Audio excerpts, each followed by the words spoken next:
No, I think the first thing to say is this is a diplomatic crisis. This has been caused by Speaker Pelosi making a visit by the most senior American politician for decades.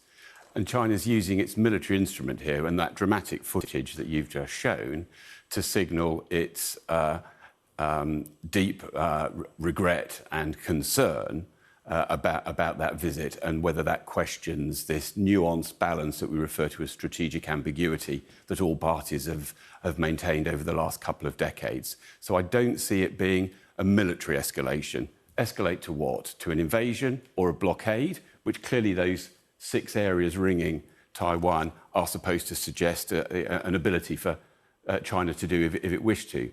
But a blockade or an invasion are very significant, very difficult military operations that you have to plan and prepare for, and we haven't seen that. And even if they conduct them, they would carry a huge amount of operational and political risk. So I don't see this escalating strategically in the military dimension. And how does China's military equipment then compare to other developed nations?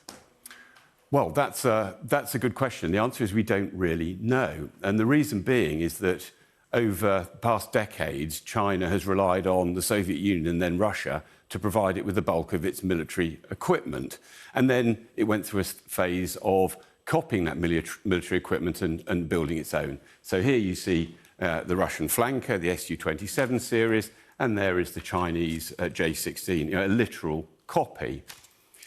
But then as China has evolved, and remember, China's been involved in decades worth of industrial espionage against the West, stealing a lot of our technology. It's become a genuine scientific and manufacturing superpower, and now it's overtaken Russia in its ability to build high-tech military equipment.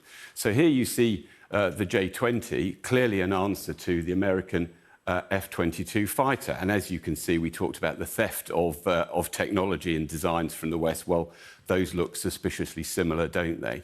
And if you look in the maritime environment as well, though these look quite similar, on the left there, a Type 52 was built very much with Russian, increasingly Soviet increasingly Chinese weapons systems.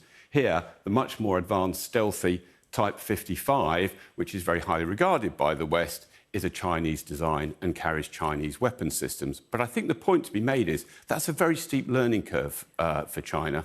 And when you're on a steep learning curve, you can make mistakes. They haven't been tested in combat, and China has not actually fought a war since the 1970s. So we do not know how they would perform conducting those sort of complex operations that we've seen Russia fail to manage in Ukraine.